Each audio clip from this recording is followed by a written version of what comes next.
You scroll through hundreds of job descriptions, but they all sound the same. You spend so much time on every application, but it doesn't seem to matter. You send off application after application, but never hear back. You thought the interview went so well, but it's a no. You jump through all the hoops. The news keeps saying how there are all these employers that are struggling to find people to hire.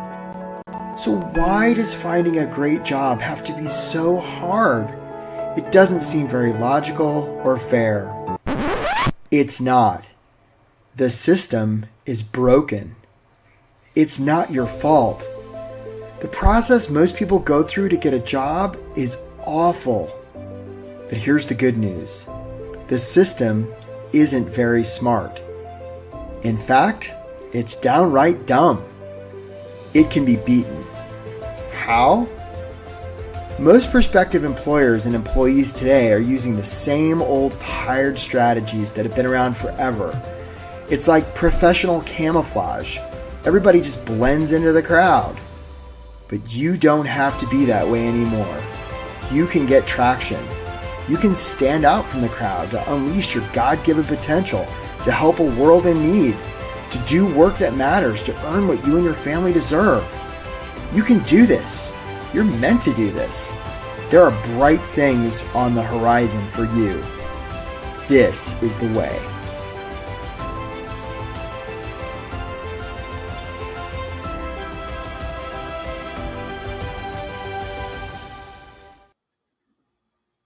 Hey there, welcome my friends to the workshop. Get hired fast without settling, getting ignored, or losing hope.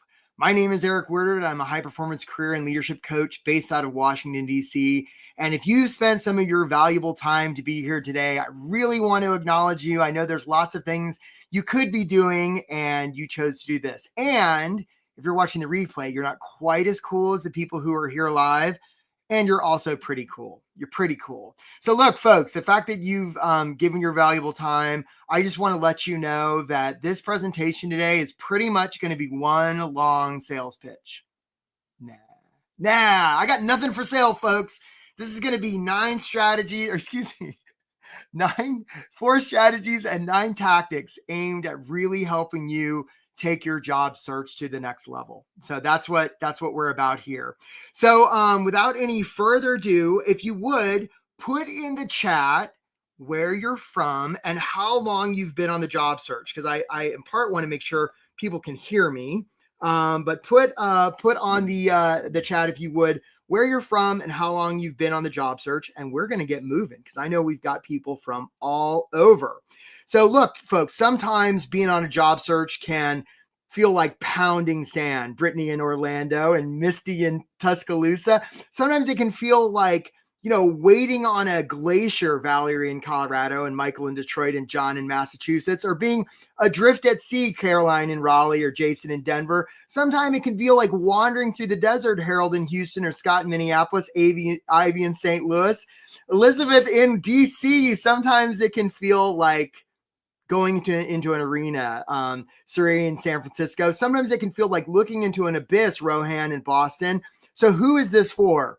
Mike in Dallas, I bet this is for you. If you are unsure about the direction you want your career to go, Dean and Ivy and Rahul and Dean in Fort Worth, if you've been struggling to find ways to describe what you do, if you're uncertain if your resume is any good, Ashley there in the UK and Rupa in Seattle, if you've been wrestling with how to follow up after you apply, if you've tired of applying and hearing nothing back, Tamika in Georgia, if you've been doing interviews that seem to go great and then you get a big fat no, Medi in LA, if you've been trapped in a job that you don't like and you're not sure how you can escape, this is for you. On the other hand, if you're somebody who, and Odessa in Seattle, I know this isn't you. If you're somebody who's just super casual about your career, if you're not willing to do the work, if you're reluctant to take responsibility for the results you've been getting, if you're really just interested in finding a job to make money, if you've been stuck in your ways and you've been closed-minded about trying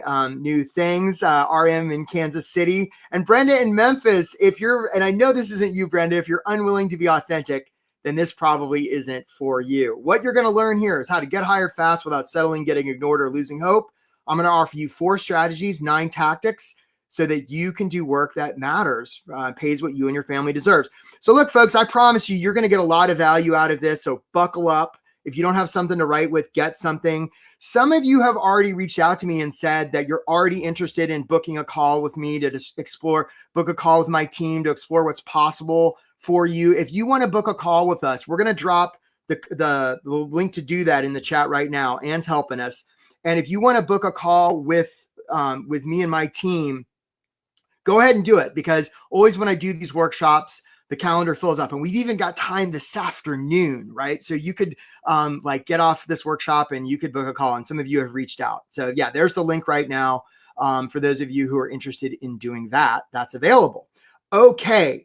So what the agenda we're going to have today, I'm just going to talk just for a second about who I am. So maybe you think I know what I'm talking about, and I could be wrong about all this, folks.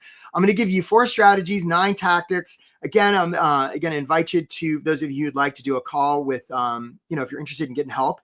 And then we're going to have plenty of time for Q&A. Sound good? Let's go. So the way this works is we got plenty of people here today. Feel free to ask questions in the chat, put comments, and we're going to get to a lot of them. And if we don't get to it over the course of this presentation, we'll get to it at the end. So who is this guy, and why does he think he can help me find a job? Well, first of all, I don't know. I don't know if I can help you find a job. You'd have to book a call, and then we could tell you if I think I could, but probably maybe. But just to give you a little bit about me, I grew up in Asia. I grew up overseas, right? Came to the States when I was 17. Wound up transferring college 7 times, and it was kind of a mess. Like, I really didn't understand what was going on. Here I am wondering why it's so damn cold. I wound up as a scuba instructor on Guam, where I spent about 10,000 hours underwater, with the fish, and that was great. That was great. And eventually I was like, I'd gotten on Guam, I transferred college 7 times, and I was like, you know what? I got to pull my act together. There's got to be something. Like, swimming with the fish was pretty fun, but like, I got to pull my act together. So I thought, what would be the most prestigious job I could have? And I thought, well, that must be something like the White House. So I took out a piece of paper and I wrote the world's worst cover letter. And I said, "Dear Mr. President, you should hire me." And I mailed it to 1600 Pennsylvania Avenue, Washington, D.C. And I sent that off, and I figured I'd never hear from them. And about a month later, I was riding my bike past the Guam post office, and they came out and they said, "Eric, you got this letter, and it's on White House stationery." And it was a letter on White House stationery. And I opened it up, and it was an internship application. And I didn't know what the hell an internship was, but I was really good at filling out applications. So I filled it out. I was good at filling out applications because I transferred school so many times, right? So I filled it out, sent it in. I'm like, I'm never hearing from those bastards. But that got me thinking. I applied to some grad schools. I wound up getting into GW, and I sort of landed in DC with like this big bushy haircut, and was dumpster diving for furniture, and was out running along the National Mall one day and ran past the White House. And I was like, those White House bastards, they never even bothered to let me know about that internship thing. So I found a payphone and put in a quarter. It tells you how long ago this was. And I called them up and I said, "Hey, you White House people." I don't think I called them bastards. I think I called them people. I don't really remember. But I said, "Hey, you White House people, what about that internship thing?" And they're like, "Is this Eric from Guam?" And I'm like, "Yeah, but I'm in DC now." They're like, "Man, we've been trying to get in touch with you. You're supposed to start in the First Lady's office on Monday." So I took the metro and I got a haircut and I bought a suit and I showed up. Now, look, folks, I know we got a lot of political craziness going on in our country right now. And I don't know if your politics match mine. This was back during the Clinton administration. I went to work for Hillary Rodham Clinton. She was a great boss, right? And eventually I got hired on her staff and was with her the whole second term of the Clinton administration, followed her to the Senate, where I was with her 8 years in the Senate. And then I followed her to the State Department, where I did a bunch of UNESCO stuff. And then eventually I wound up leaving Hillary Land, and I became director of fellowships and internships at the Smithsonian Institution. And all during that time, both as somebody figuring out my own career and working on other people's careers, I'd see the same movie over and over again. I talk to big crowds and work with professionals at all sorts of different levels. Same story over and over, right? Where people were trying to figure out career stuff. And frankly, it's only gotten worse. So I've written a bunch of books. I have so many fancy pieces of paper and degrees. It's very impressive. I have glowing testimonials, and you don't care about any of that, because what you care about is, can I help you? I don't know. Probably, maybe. Let's find out. Okay. So I'm going to give you 4 strategies. So buckle up. Here we go. And again, if you came late to this call, I noticed a couple people came late and you haven't booked a call with us yet, and you'd like to, we're going to drop that in the chat so that you have that link, because I can see the calendar starting to fill up. Okay, so this is a question for everybody, and put this answer in the chat if you would, please. What's a good resume about? If you would, put it in the chat. Let's see if anybody gets it right. What's a good resume about? And there's a little bit of a delay between the time I ask questions and I actually see answers. So don't worry. It's not a problem. I'm just stalling for time. So Caroline says, what you can do for them. It's not horrible. It's not horrible. How your skills and abilities fit their role, says Misty. Richard says, get you in resumes to get you in the door.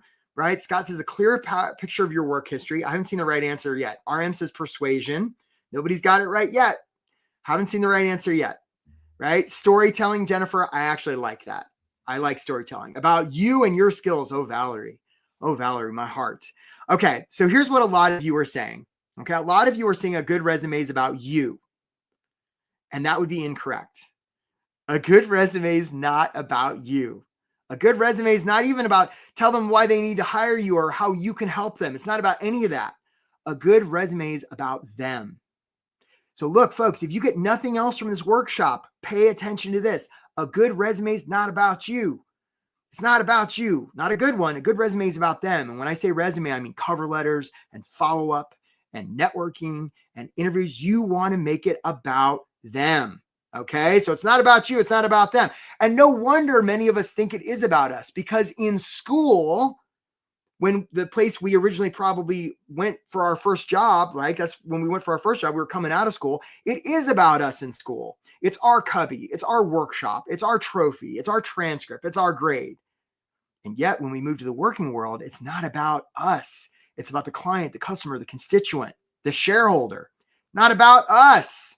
Okay. Employers are focused on themselves. Now, good employers will take care of their people, and that's a means to an end, not an end unto itself, right? The reason Google gives free lunch to its staff is not because that's the purpose of Google. Google gives free lunch to Googlers because it's hoping they'll make better Google. Okay. So make it about them. Everything's about them. It's not about you. Not about you. Okay. We're already on to strategy number 2. Good Lord. So folks, if I went to a public library and I went to a shelf and I saw a bunch of storybooks and I looked on the front cover of those storybooks, right? Front cover of those storybooks, I would see some words. What do we call those words on the front cover of a storybook? Okay. What do we call those? Yeah, Odessa. Odessa's asking us to drop the link again. So we'll put that in the chat. Thanks, Odessa. We look forward to talking to you, by the way. So what do we call the words on the front cover of a storybook? What do we call those words? Yeah, Michael's got it right. Scott's got it right. Title. That's exactly right. We call it title. Now, isn't it interesting that that's the same term we use to label people in the workplace? Which tells me, that's right, Richard, which tells me that really the titles we go by are just a story.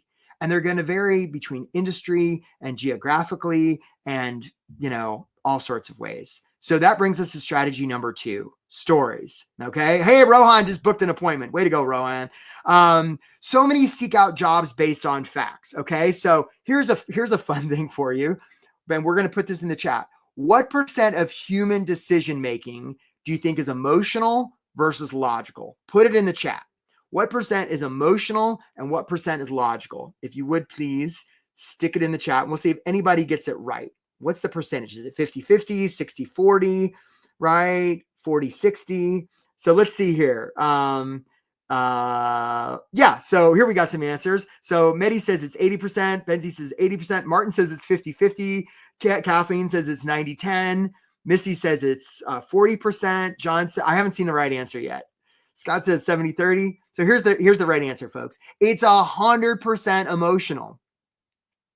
And the reason we know human decision-making is 100% emotional is when somebody gets their limbic system damaged, like some poor guy in the 1800s gets a railroad spike through his head or something, right? Like they're fine, except they can't make a single decision. And that's the debilitating part. Human decision-making is 100% emotional, and it happens very quickly. You guys have already decided whether you like me or not. You decided in about the first 3 seconds of this workshop, right? It's that quick. Now you're just gathering data to try and rationalize your original decision. So human decision-making is 100% emotional. We'll use data later on to rationalize the emotional decision that we've already made. But the actual decision is 100% emotional, which means that if you're not telling stories, hey, Ganda booked a call. I hope I said that right. If you're not making your resume and your cover letter and all your stuff have stories, you're really leaving a lot on the table. Because so many will say, we make decisions based on facts. And that's bullshit. They don't. Nobody does, right? It's emotional. And the reason stories are so powerful is that's how we convey emotion, right? Maya Angelou is often credited with saying that people will remember, they'll remember how you made them feel. And she's absolutely right. Okay. Stories. You want to have lots of stories in your stuff. And if you're not using story, you're really leaving a lot on the table. So, and realize that titles are just a story. It's just made up, right? If we were trying to make airplanes fly or cure COVID, like we'd want guys in white lab coats, yay science. But in a job search, I'm actually going to talk about this at our group coaching thing tomorrow with my clients. You don't want to be reasonable. Job searching is completely unreasonable. This isn't about data or facts. This is about what you believe and what they believe. Okay, more to come on that. So let me tell you a story. Perfect example. I was taking applications for a program and I had a stack of resumes. They basically all looked the same. And one person, Maggie, had written in her letter that the summer before she'd been in a terrible car accident and her arm had been severed. Wow, that's quite a story. So we accepted her, right? And I'm thinking, okay, how can we make things accessible for Maggie? She walks in the first day, 2 arms. Now, was I upset? No. I was so glad she had 2 arms. It was bandaged from where it had been partially severed and reattached, and she was doing some physical therapy. And I remember this story to this day, and I bet you will too, now that you've heard it. Because our ability to remember stories is like we can remember stories. Our capacity to remember stories is like 40 million bits of information a second. And data, it's like 20 bits a second. It's like orders of magnitude greater. So use stories in your job stuff. Okay, there we go. That's right, John. 100 million%. Okay, who can tell me who this guy is? What's this guy's name? Put it in the chat. I'll give you a hint. He's from Idaho, right? Who is this kid, right? Who is this kid? Thanks, Ann. Right? What is this guy called? What is this guy called? Thank you, Medi. That's exactly right. This guy's name is Napoleon Dynamite. Now, those of you who haven't seen the movie, I don't want to spoil it for you. That's right, RM. Napoleon Dynamite. Exactly. I don't want to spoil it for you. So first of all, if you haven't seen this movie, that's right, Valerie. Like, stop your job search immediately and go watch Napoleon Dynamite. I mean, come on, folks. You're trying to create a society here. And without ruining the movie, the gist of the movie is Napoleon's a high school kid. He sort of beats to his own drummer. Yeah, I'm thinking about the movie, right? But there's in this particular scene, he's at his student assembly and he manages to get a cassette tape up to the sound booth, but he's in front of the entire student body and he's got to do a performance of some kind, completely impromptu. So the music plays and Napoleon just does this dance, and it's the craziest damn thing you've ever seen. Metaphorically, Napoleon opens the kimono, he just lets it all hang out. And it's wild. And when he's done, he's sort of sweating and panning, and the entire student body's like this. And then they burst into applause. And the reason it works is because it's so authentic. And this brings us to strategy number 3. Jamie Kern-Lina, the founder of It Cosmetics, she says, everybody's a good dancer if they commit fully. And she's right. Authenticity. People are going to hire you because of who you are, not in spite of it. And those of you who are real busy taking graduation dates off of your resume because you're worried about ageism. Those of you who are trying to be proficient in Microsoft Office.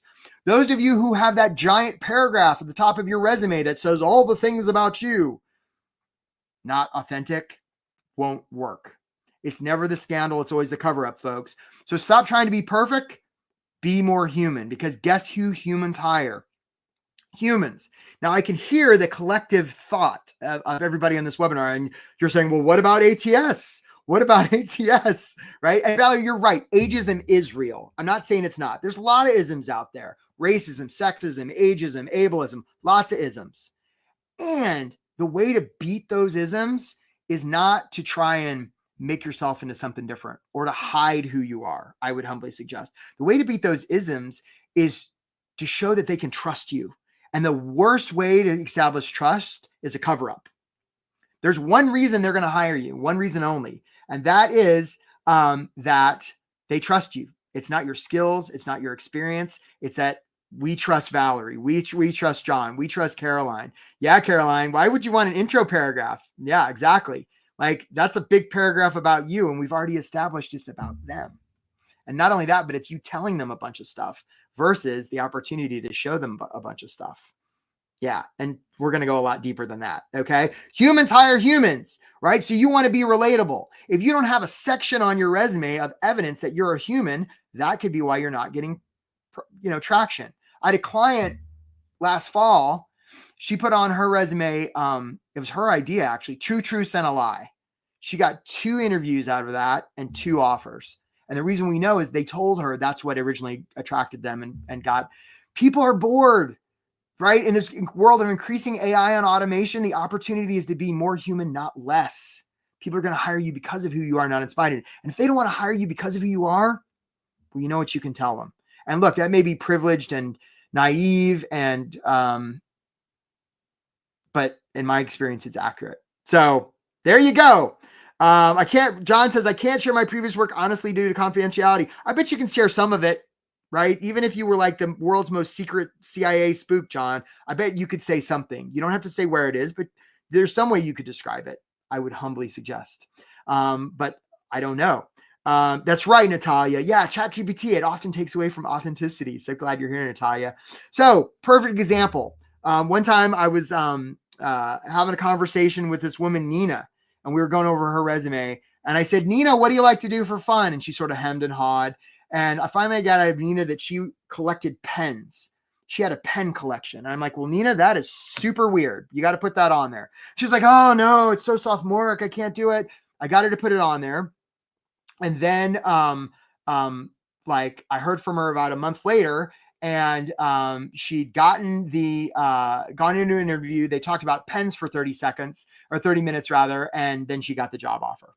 So, this stuff really, really does work. I promise you. I promise you. Okay. So authenticity is your superpower, my friends. Authenticity is your superpower. Okay. So let's talk about Abe Lincoln here. He said, give me 6 hours to cut down a tree and I'll spend the first 4 sharpening the axe. And he's right. And this brings us to strategy number 4, which is consistency. Consistency, right? You want to work smart, not hard. There's nothing wrong with you folks. Like those of you who've been I saw at the beginning here, some of you have been on the job search for a long, long time. There's nothing wrong with you. There's nothing wrong with who you are, your experience, like none of that.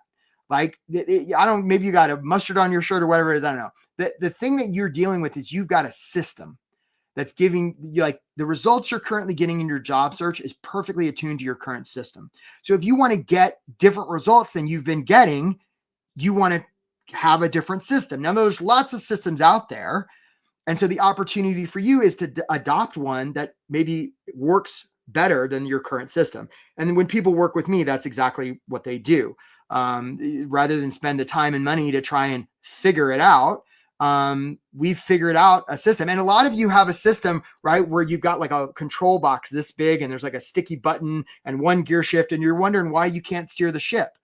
Well, the thing you don't know is there's a whole control room of controls and knobs and buzzers that you don't even know about. And we don't know your exact setting, but we know you have one. And we have a pretty good idea of what your setting is because we've helped a lot of people get jobs. So, and if you wouldn't mind, put in the chat, again, if you'd like us to help you figure out what controls you're not using, like book a call with us and we'll help you. We'll do a whole call and we'll explore with you like what controls and knobs and levers you don't even know exist that you're not even using in your job search, because it's really hard to steer a ship with like one little knob and one little gear. So you want, in terms of your stuff, you want to use all the things at your disposal to up the quality of your stuff And then you up the quantity. And if what you're doing isn't working, if the controls you're using, if the setting you're using isn't working, the opportunities to iterate, that's hard to do if you don't know what the other options are in terms of the control panel, right? There's no such thing as a failed experiment. And remember, this isn't about you. You just got a lousy system. Sorry. But it doesn't mean you can't adopt a better one. So how do you put this all to work? Okay.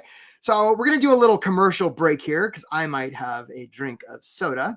And if you would, let's play the video from Angel. So Angel, just to set it up. In the time we've got left.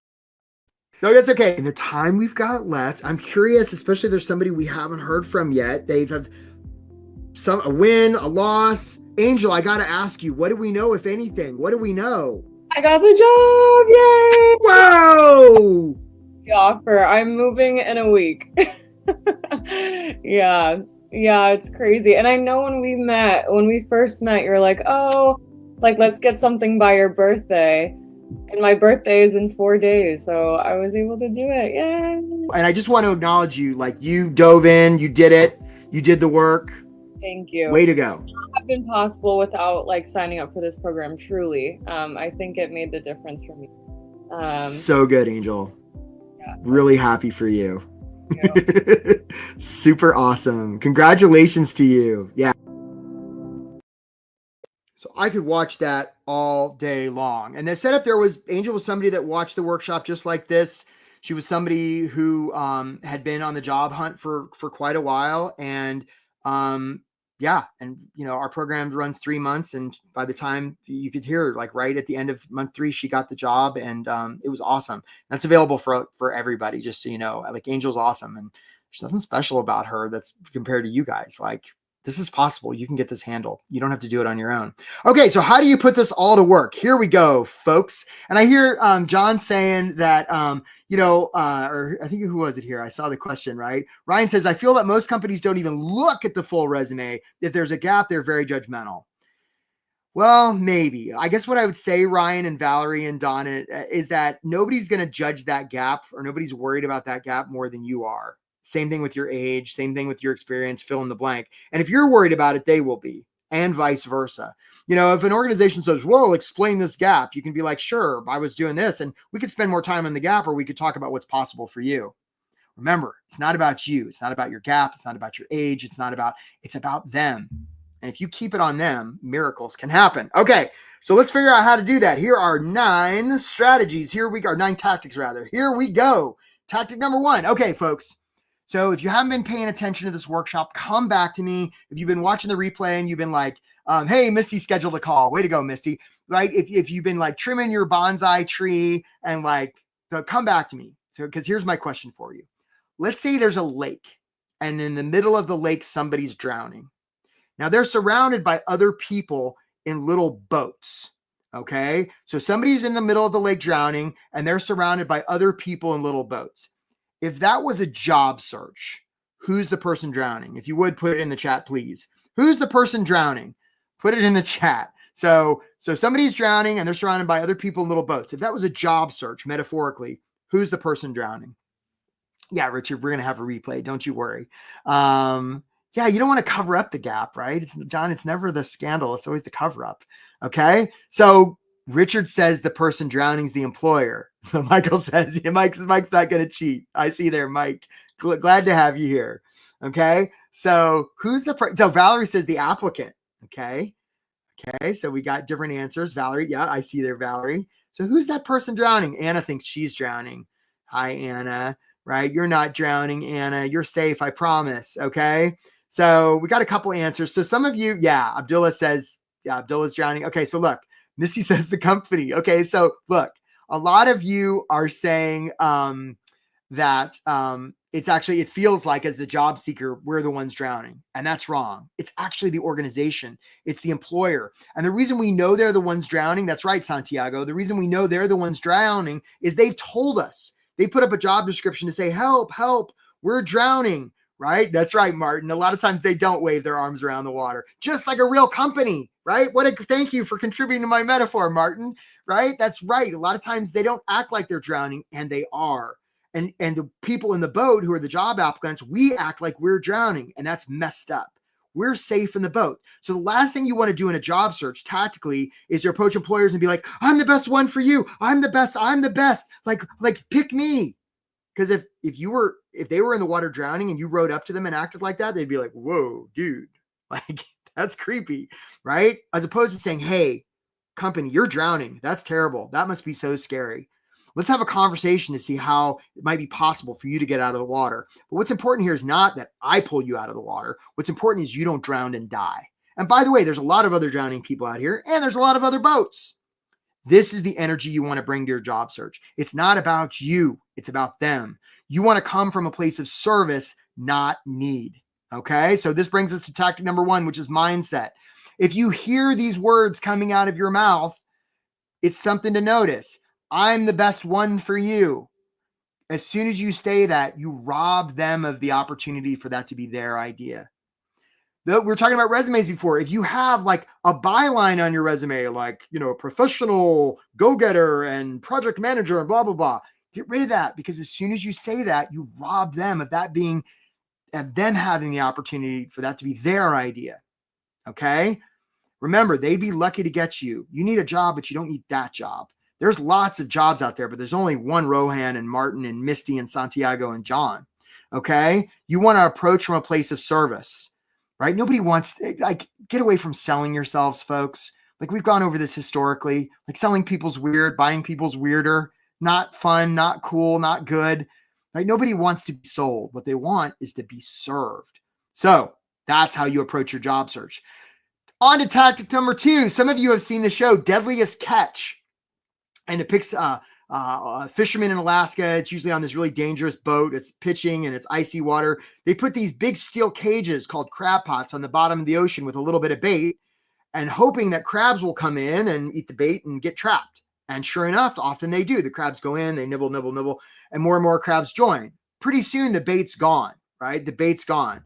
And more crabs join. Like Charlie's like, oh, those guys are eating lunch. And there's Sally and all the little crabs join. Now, here's the interesting part. If and when any one of those crabs that's in the crab pot decides they want to leave, the other crabs will pull them back in. They'll even pull off one of their limbs. They'll even commit a crab murder. They'll commit crab manslaughter, right? And eventually, because crabs instinctively want to be with other crabs, and eventually they all get pulled up and become dinner. And this brings us to tactic number 2, which is your environment. It's really important. Some of you think, well, I'm not successful because of my experience or don't have willpower. Nah, your just environment's not optimized for helping you, right? You may have heard the idea of reference groups, right? Where the average weight, income, education of the 5 people we're closest to, and that's exactly right. And your environment can be the people you hang out with. It can be the news you watch. It can be, it can be authors long dead and gone that you're reading now. They don't even have to be living people. Okay. It has a huge impact. So just like if your system's no good, if your system's not getting you results, the opportunity is to change your environment, which is part of your system, right? Change the people you're with. Have a community of other job seekers that are in the same thing. That's exactly right.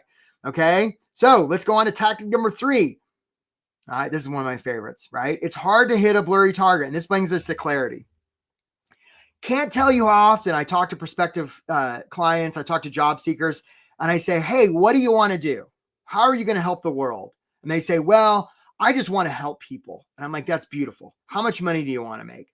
Anywhere between $50,000 and $200,000. I'm like, the problem with that is there's a thing called the reticular activating system. And this is the thing where, we go and buy a new car and like nobody's got this car. And as soon as we drive off the lot, we hear it, we see it 5 times. We're in the airport and we hear blah, blah, blah, blah, blah. And we don't even hear the loudspeaker. And then very clear as a bell, we hear Eric Woodard, white courtesy phone, Eric Wood. Our brain will literally notice things we tell it to notice. Like if I say the color red right now, you guys are like 50% more aware of red in your surrounding just because I just said the word red. And it's the same thing. So if you don't have clarity around what you want, how you're going to help the world, what you're going to do, how much you want to make, where you want to be, like that's really hard for your brain to find, and you literally will be blind to it. So you want to have clarity. You want to have the map before you go in the forest. There's a reason that NASCAR drivers don't, when they drive 500 miles in a circle, they don't look at the outer wall because that's where the car is going to tend to go. Same thing with your job search. Right? There's a proverb like where there's no vision, the people perish. It's the same thing in a job search. If you don't have clarity around what's next for you or how you're going to help the world, how can we expect the universe or even a potential employer to know any different? Okay, this is one for the chat. Here we go, folks. If I went to a store and I bought this, what would I be buying? If you would, put it in the chat, please. What would I be buying? If I went to a store and I bought this, what would I be buying? What would I be buying?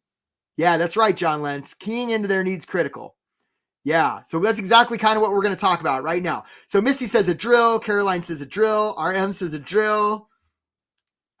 Mike says a tool. Right? What would I say? Rohan says screws. What would I be buying? Ellen says a drill. Brittany says a project.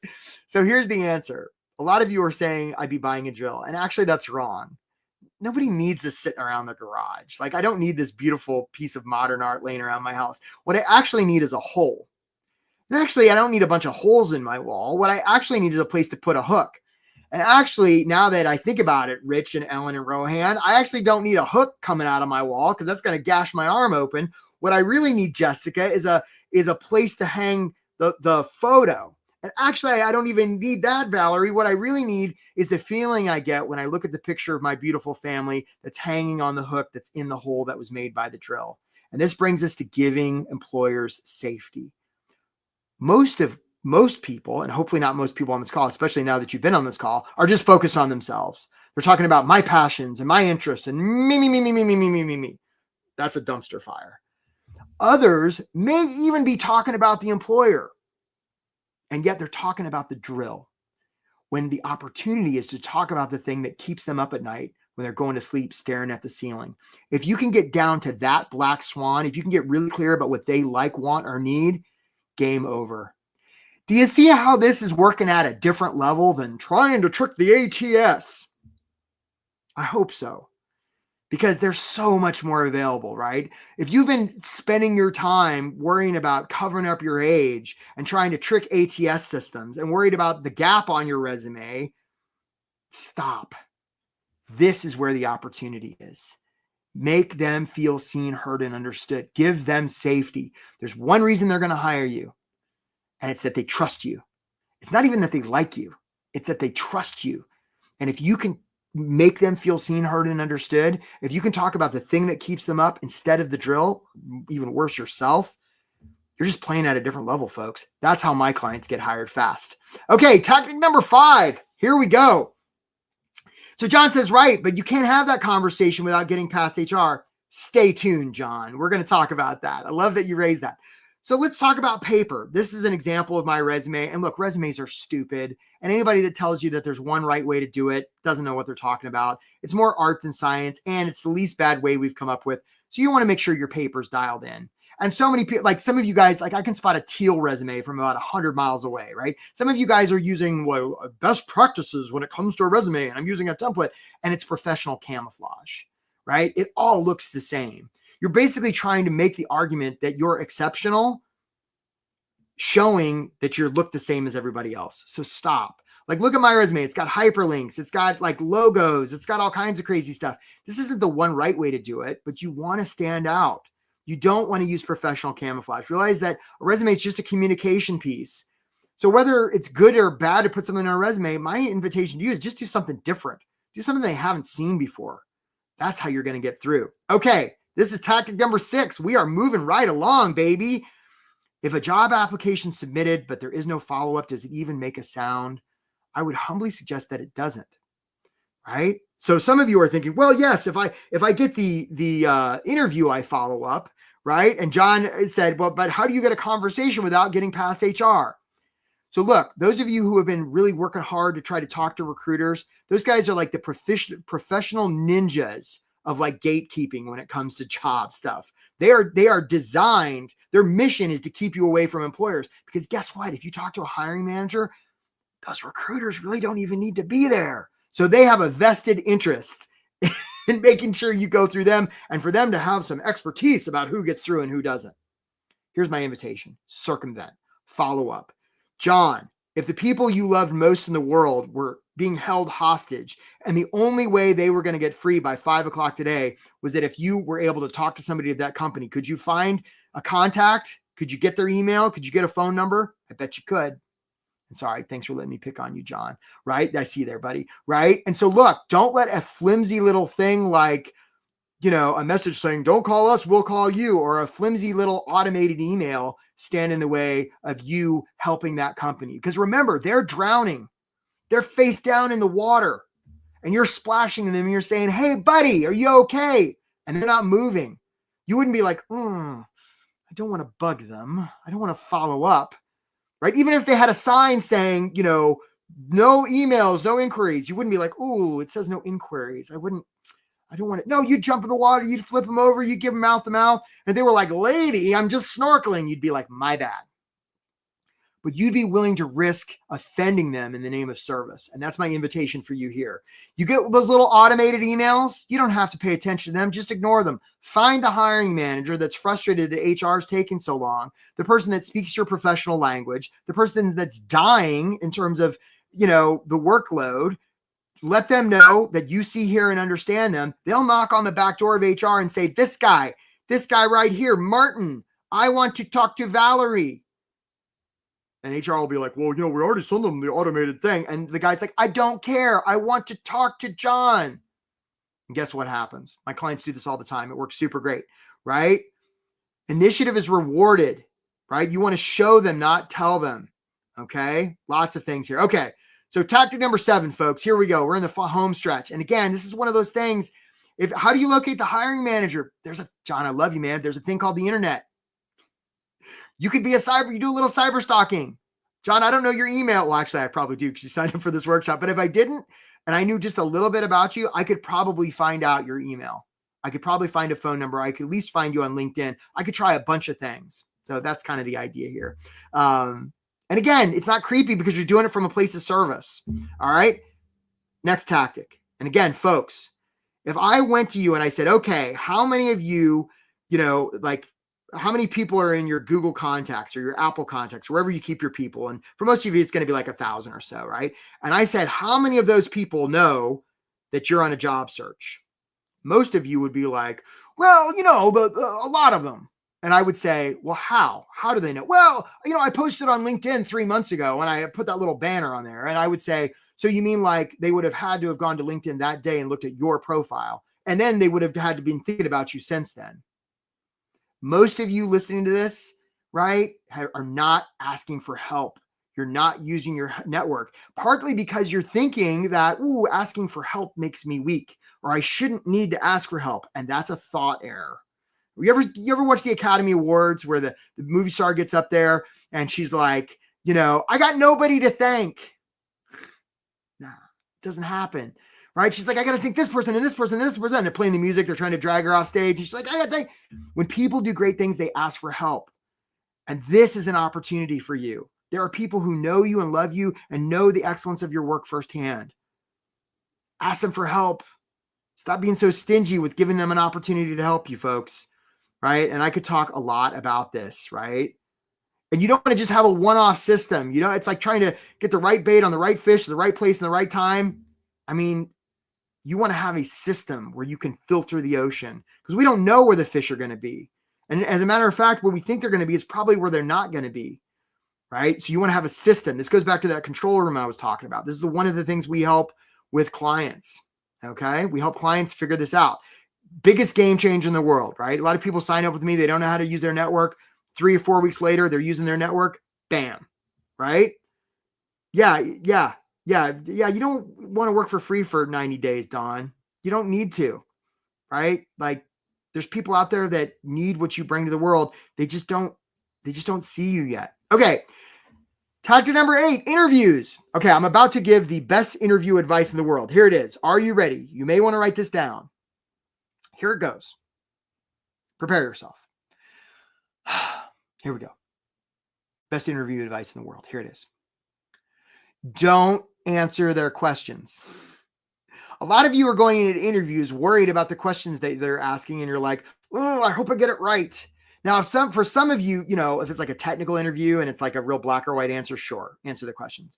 But anything that resembles like, tell me about a time, or what's your greatest strength, or tell us about yourself, you definitely don't want to be answering those questions, right? And when they say, tell us about yourself, the last thing you want to do is that, because that's all about you, right? You want to talk about them.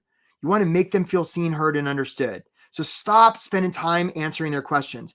And remember, you want to go into an interview delivering narratives and telling stories that help them trust you. And none of that's about concealing anything. That's about, frankly, being vulnerable and making them feel seen, heard, and understood.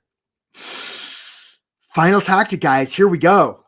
You guys are stuck with us, man. What a great crowd. Let's talk about offers. So a lot of times I'll talk to potential clients, job seekers, and I'll be like, how's it been going? They're like, well, Eric, you got to understand, I'm really picky about where I apply. And I'm like, say more. And they say, well, if I get a job, then if I apply for a job and I get it and I have to move the family to Connecticut and blah, blah, blah, and they go in this like negative default future. Here's the thing, folks. You don't have to worry if you want a job or you're qualified for a job unless and until you get an offer. Very tempting to think about it and completely optional. Instead, apply from a place of service. Instead of looking at job listings thinking, am I qualified? Or would I want to do that? Instead, ask your question, could I help them? Different mindset, folks. People who are asking, can I help them? They're not worried about like the nonsense stuff, right? About the gap and how many pages their resume is. They're just working on a different level. And I just invite you to join us. You don't have to work in that nonsense, especially if you've been doing that for 5 or 6 months. How's that been going? I don't need you to answer, even if you could. Okay. Worry about, can you serve? Apply from a place of service. All right, folks. So I'm going to take a breather here. 4 strategies, 9 tactics. Write these down. If you've been having trouble in your job search, write these down. And I just want to offer you another example. Again, we're going to play a video by a woman named Kay. She was on one of our group coaching calls, and in real time, she got some news. And this happens more often than you would think. And if you would, show man, keep on the path. All right, we're getting a bigger crowd now. It's so nice. Tell me who else has something to share. Yeah, Kay, talk to us. So I went off camera a few minutes ago because I just got an offer from my dream job and my dream company.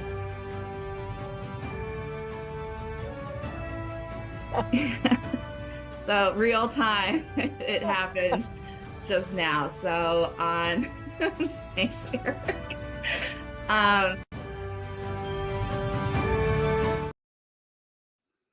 Totally awesome. I could watch that all day too. Yeah, that's right, Natalia. Yay is right. So look, folks, I mentioned, I help people with this stuff. A lot of you have already signed up. And if you haven't, we still got slots over the next day or so. If you're trying to figure out how you can put this stuff to work, like book some time with us, no strings, not like any sort of hard sales pitch, but like, I want to take a stand for you because you can keep doing what you've been doing and lightning might strike, or you could just get this handled. And, sometimes people will attend this workshop and I'll hear from them about 6 months later and they'll be like, Eric, I've been doing all the things you've said. And I'm like, show me. And they show me. I'm like, nah, you're not doing it right. And some of you are like, man, I'd like to sign up for help, but I just can't afford it. Well, first of all, we never let money get in the way of helping somebody. We have all sorts of payment options.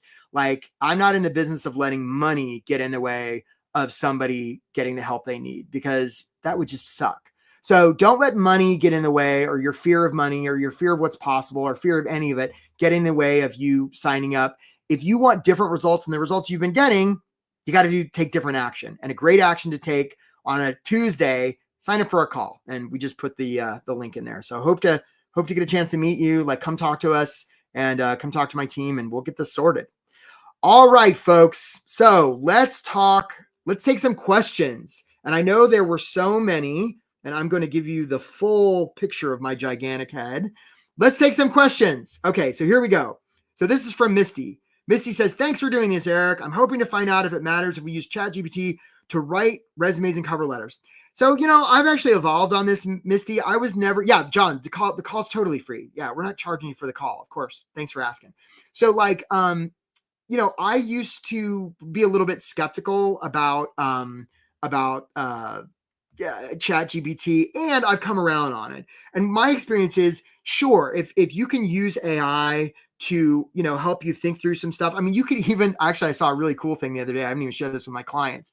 There's a play where you could enter information about a company or a job description, and you could literally ask ChatGPT, hey, what do they need?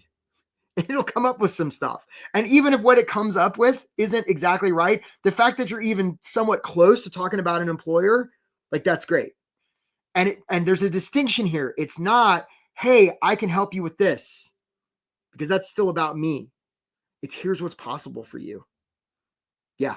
So there actually absolutely is a role for AI, and because it's not going anywhere. Okay, Mehdi, there's one factor though that I believe is important. Nowadays, recruiters receive hundreds of resumes for one job and use algorithms to filter them out. Is that true? I don't know. Meaning they don't even read them. Really? So how do you break through the algorithm? So look, Maddie, I don't know if that's true or not. And I'm not aware of there being one system that all organizations across the United States and the world use. There's probably many, and they're all different. Is that true for some? It might be. I don't know. There's really no way for us to find out, which means it's all the more important to be human. Instead of applying and just being like, I hope I hear back. I hope I please the computer. We can use our thumb, right? We can use our thumb. We can be human, and we can circumvent that stuff. And we can find another real human with a thumb, and we can make them feel seen, heard, and understood. And then we're going to circumvent all that electronic stuff, because they're going to be like, I want to talk to this person, but they didn't pass our algorithm. I don't care. That's how you beat that, right? It's circumventing it rather. And so many people are invested in trying to, just like pick up the phone and call. It's available. Okay. So let's see here. John, why not just put a list of keywords in white font at the bottom of your resume to trick the bots? I mean, it's okay, but like sometimes those things backfire. And again, like you're sort of like, it's sort of like trying to figure out the job stuff with like one hand tied behind your back, right? It's like using that control panel where you've got the one gear shift and the one wheel. You can do stuff like that. And there's a whole other universe of things that you can use. Caroline, I just saw you booked an appointment. Great job, right? There's a whole other universe of things that you can use at your disposal, some of which we've shared here. There's better things than white font at the bottom. Abodolier booked a call. Sorry if I mispronounced your name. Okay, let's take another question here. Best strategy for negotiating salary. Great question, Dean. So I'm a fan of just living in curiosity when it comes to negotiate salary. And interestingly, recently we've had a couple of clients who've gotten hired, and we've helped them negotiate strategy, and they've gotten like $30,000 or $40,000 more than they would have. That's far greater than the fee of our course, by the way. But it's, if an organization's coming to you and they're like, hey, we want you to do this and this and this and this. Well, first of all, they're going to say, how much do you want to make, Dean? And Dean, that's when you say, hey, given that you want somebody to do this and this and this and this and this and this and this and this, and you want the best person, what did you have in mind? Put it back on them. But let's say they demand it. They demand it. They say, we need to know your salary range. You can give them a range, or you can talk about in terms of what's possible. So let's say they come. Well, so first of all, if they come to you and they say, hey, Dean, if we offered you this, would you accept it? You're going to say these words. Really appreciate that. Would need to see the offer. We're not going to pre-negotiate anything. And then when you get the offer, then we can accept, decline, or counter. And most often we're going to accept or counter. And we can counter by saying, hey, I really appreciate this. How, what if we did this? What if we did this? How possible is this? How possible is this? And so you're co-creating an eventual agreement. That's what you're after here. It's not you versus them. It's you and them versus the things standing in the way of you getting in there to help create prosperity for them. Okay. Great question, Dean. Great question. All right, John, why are they asking? Tell me about yourself. It's a great question. And here's the thing. Basically, there's one reason anybody asks any question in an interview. They don't care about your experience. They don't want to know about you. Really what they're asking is, can we trust you? But they can't ask that because they're too chicken. So they ask things like, tell us about yourself. Tell us about a time where you disagreed with your boss. Tell us about a time you took a risk. Tell us about a time you worked with colleagues. Walk us through your resume. They say stuff like that. But what they're really asking, the real question they're asking is, can we trust you? So you could say, yeah, you can trust me. And that's not super persuasive. Or you could give them evidence to show that they can trust you. And Brene Brown has taught us the best way to build trust is vulnerability. So for your consideration. Okay, let's see how many more questions we have time for. And you're doing a great job. So Anna, what are the best answers for your strengths and weaknesses? Well, let's say Anna, you're interviewing for a place, and it looks like Tamika booked a call. Great job, Tamika. So let's say that they say Anna, what's your greatest strength? And we know, because we've done our homework, that for this job they care about A, B, and C. So if they said, Anna, what's your greatest strength? You say, well, you know what? My greatest strengths, A, B, and C. I mean, that's pretty easy. Let's say they say, what's your greatest weakness? So then you can say, you would say something like, you know what? I'm really good at pivot tables and Microsoft Excel. And I'm just picking something. It could be swing dancing. It could be feeding giraffes. It doesn't matter. I'm really good at that. And I could get better. There's always an opportunity to get better, because it's a bullshit question. Like, what are your greatest strengths and weaknesses? Like, relative to what? A rock on the side of the road? Einstein? So it's just, again, it's one of those questions that they're just making mouth words to get you to make mouth words so they can evaluate the mouth words to see if they can trust you. So you might as well give them an answer that helps them trust you. Yeah, it's a great question, Anna. All right, we're going to take two more questions. And so many of you guys have signed up. You're so smart. I acknowledge you for taking different action to get different results than the results you've been getting. That is how you're going to change your life. All right, and let's see if we got any more questions. We may not. I may have worn you all down, and it's okay if we don't. Poor Ann's like frantically looking for more questions. It's okay. Well, look, folks, I just we're okay, Ann. We're okay. I just want to acknowledge you for being here and spending your valuable time. And look, folks, I suspect I've been out of work, and I remember when I was out of work, I woke up every morning and I was like, oh, maybe today's the day. Today's the day something's going to be different. I've been waiting and waiting and waiting and waiting and waiting. It's just like Groundhog's Day every day, same thing over and over. And maybe today's different. I just want to invite you to consider that. What if this is that day?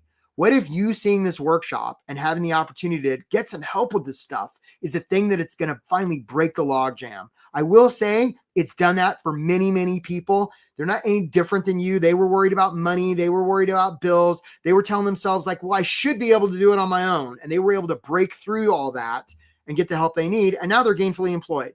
And I know because I hear from them, and that can be you too. So look, folks, if you haven't had a chance to sign up, definitely sign up. And regardless, I just acknowledge you for being here, and you can get this thing handled. And if you want to get it handled faster than you can on your own, like, let's talk. And I just acknowledge you for being here, folks. Have a great, great, great day. I'm cheering for you. We can get this handled. So let's do that. Take it easy, my friends. I'll see you soon. Take it easy.